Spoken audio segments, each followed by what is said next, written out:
The story begins in the year 2032. Out in deep space, we see a spacecraft called Hail Mary. Suddenly, a man wakes up inside the ship, but he has no memories at all. He had been in a coma for the past 2 years and had no idea how or why he ended up there. This man's name is Ryland. As soon as he regains consciousness, the ship's AI, Mary, starts asking him a series of questions to assess his mental condition. However, Ryland can't answer any of them. Confused and disoriented, he gets off the medical table and begins searching the ship for other people. Eventually, he finds another human being, but the person is already dead. The sight shocks Ryland, and he starts wandering through the spacecraft, desperately trying to figure out where he is. Then he notices a window. Looking outside, he realizes that he's floating in the middle of space.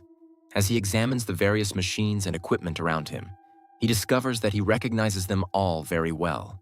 This leads him to an important conclusion. He must be a scientist. A little later, Ryland enters a room containing a massive screen that plays beautiful videos of Earth's most breathtaking locations. After changing into clean clothes, Mary instructs him to record his daily observations in the mission log. But instead of complying, Ryland begins calling out for the captain. That's when Mary explains the horrifying truth. Ryland is the only surviving member of the crew. Everyone else is dead. After hearing this, Ryland immediately orders the spacecraft to return to Earth.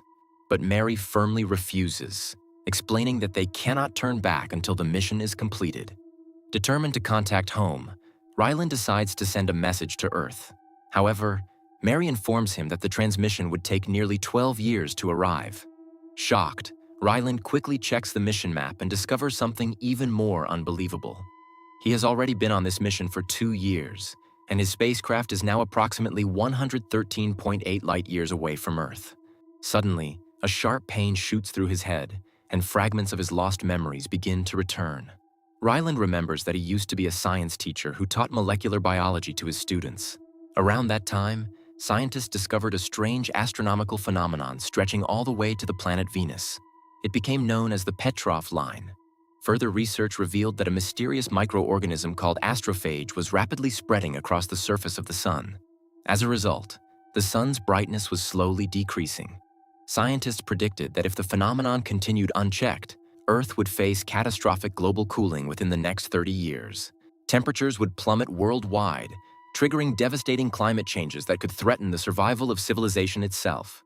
After hearing an interview about this crisis, Ryland reassures one of his students, telling them that scientists will surely find a solution before it's too late.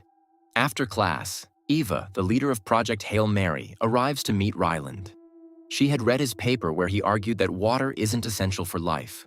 That's exactly why she came looking for his help, but Ryland tries to avoid her. Somehow, Eva manages to drag him to a laboratory and hands him a sample taken from the mysterious Petrov line. Ryland spends hours analyzing it and finally reaches a shocking conclusion. The sample is made up of alien cells, and most of those cells are composed of water. That discovery completely destroys Ryland's famous theory. Furious that he was proven wrong, he starts throwing things around the lab. Eva tells him to go home and forget about it, but by now Ryland is fully invested in the mission. Instead, he asks Eva to let him join her team. Eva then takes him to a massive research facility where he learns that they need to produce an enormous amount of astrophage. Ryland can't understand why they would need so much of it. That's when Eva reveals the secrets of Project Hail Mary. She explains that Earth's sun isn't the only dying star. The same phenomenon is happening across the universe. So far, only one star appears to be unaffected, Tau Ceti, located 11.9 light-years away from Earth. No one knows why Tau Ceti is safe, so humanity plans to send a spacecraft there to find the answer. However, such a long journey requires an incredible amount of fuel. That's where astrophage comes in. It will be used as the spacecraft's fuel source, allowing it to travel through space at unprecedented speeds. Ryland points out that the amount of astrophage they're producing could blow up an entire state like California. Eva agrees, explaining that this is exactly why the operation is being conducted aboard a ship in the middle of the ocean. But there's another problem. All that fuel is only enough for a one-way trip. The spacecraft won't return to Earth. Instead, any discoveries from Tau Ceti will be sent back using sample probes. In other words, this is a suicide mission. Whoever goes will never come home. 3 astronauts are eventually selected for the mission, and the story cuts back to the present. There, Ryland discovers that both of his crewmates are dead. Standing alone in deep space, he promises them that he'll do everything he can to complete the mission. After saying goodbye, he releases their bodies into space. Sometime later, the ship's computer, Mary, informs Ryland that they are finally approaching Tau Ceti. As the spaceship enters Tau Ceti's orbit, the ship's artificial gravity shuts off, and Ryland begins floating in midair. The AI, Mary, informs him that another spacecraft has approached their ship. Curious, Ryland struggles to look out the window.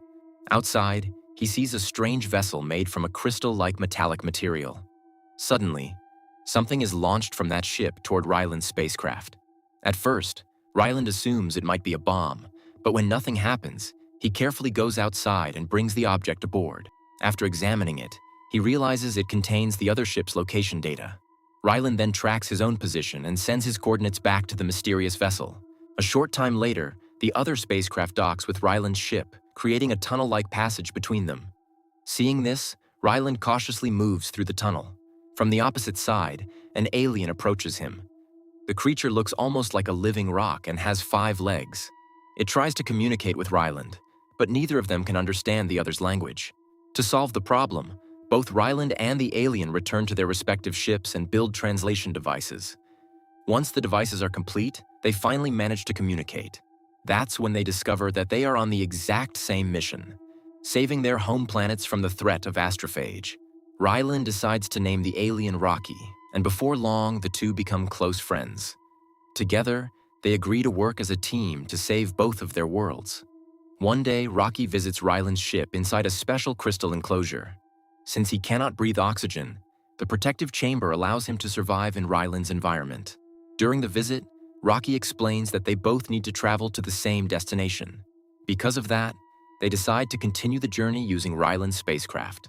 Ryland detaches his ship from Rocky's and sets a course toward Tau Ceti. After traveling for about 11 days, they finally arrive. There, they collect samples and begin investigating why astrophage has no effect on this particular star. After running several tests, Ryland makes an incredible discovery. The sample contains microscopic organisms capable of fighting and consuming astrophage. This breakthrough could be the key to saving not just one planet, but both of their civilizations. After learning this, Ryland is thrilled. He decides to collect a much larger quantity of the bacteria-producing element and send it back to Earth using a probe, hoping it will save humanity. He also tells Rocky that he will never be able to return to his own planet because his spacecraft doesn't have enough fuel for the journey. At this point, Rocky reveals that his ship is loaded with astrophage fuel. He generously offers to share some of it with Ryland so he can make it back home. The catch is that doing so will delay Rocky's own return to his planet by another 6 years. Even so, Rocky doesn't want to leave Ryland behind. The two friends then steer their spacecraft closer to Tau Ceti to gather more of the precious element. Fully prepared, Ryland heads outside the ship and lowers the probe on a chain. The probe begins collecting the material as planned. Once the probe finishes its job, Ryland goes on a spacewalk to retrieve it. But suddenly, a piece of metal breaks loose and slams into him, knocking him unconscious. He regains consciousness a short time later, only to discover that the probe is now dangling beneath the ship. Meanwhile, the temperature around them continues to rise rapidly. Rocky warns that they need to leave immediately and suggests coming back later for another sample. But Ryland refuses to give up. Determined to save the mission, he leaps toward the probe. Just then, another piece of metal crashes into him, tangling him in a rope. Realizing he's running out of options, Ryland cuts the rope with a knife and pulls himself forward by gripping the ship with his bare hands. Somehow, he manages to climb back inside the spacecraft and tries to get them out of danger. However, the intense gravity becomes too much, causing the ship's engine to explode. The blast knocks both Ryland and Rocky unconscious. A little while later, Ryland wakes up and reaches for the button that controls the ship's centrifugal gravity system, but he blacks out again before he can press it. When Rocky finally regains consciousness, he tries to talk to Ryland, only to realize that the translator has stopped working. Panicking, Rocky climbs out of his protective enclosure and presses the button himself. The spacecraft slowly begins functioning again. He then carries Ryland to the medical room so that the AI, Mary, can treat his injuries. The story then flashes back to the past, where Ryland and Ava's team have successfully prepared the spacecraft's engine. Meanwhile, the scientists selected for the mission have completed all their final preparations and are now ready for humanity's most important journey. But suddenly, a massive explosion rocks the lab, killing all 3 scientists. The team doesn't have enough time to train a new scientist, so Eva tells Ryland to leave the planet. However, he refuses to go.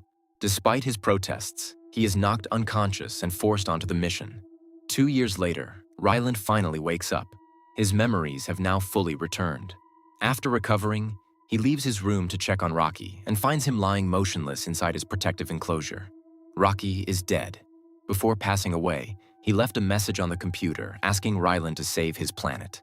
Determined to honor Rocky's final wish, Ryland resumes his experiments. He soon discovers that he has successfully obtained a bacterium capable of consuming astrophage. He names it Talmoiba and begins growing it inside xenonite containers. As the days pass, Ryland becomes increasingly worried because Rocky still hasn't awakened. Then one day, while taking a nap, he is suddenly startled awake by a noise. To his surprise, Rocky is alive and well. Overjoyed, Ryland hugs him, and together they inspect the Talmoiba farm, which has now produced a huge quantity of the bacteria. This means they finally have a way to save their worlds and return home. The 2 friends say their goodbyes in the tunnel, and their spaceships head off in opposite directions. But shortly afterward, Ryland discovers that the Talmoiba has managed to break through the xenonite that was keeping it contained. He quickly transfers the bacteria into a sealed container. Now Ryland realizes something terrifying. Rocky's entire spaceship is made of xenonite. If the Talmoiba escapes, it could consume the astrophage fuel and leave Rocky stranded in space forever. Without hesitation, Ryland gathers all of his research and the Talmoiba farm, loads them into probes, and sends them toward Earth. After that, Ryland tracks down Rocky's ship and performs a dangerous spacewalk to reach it.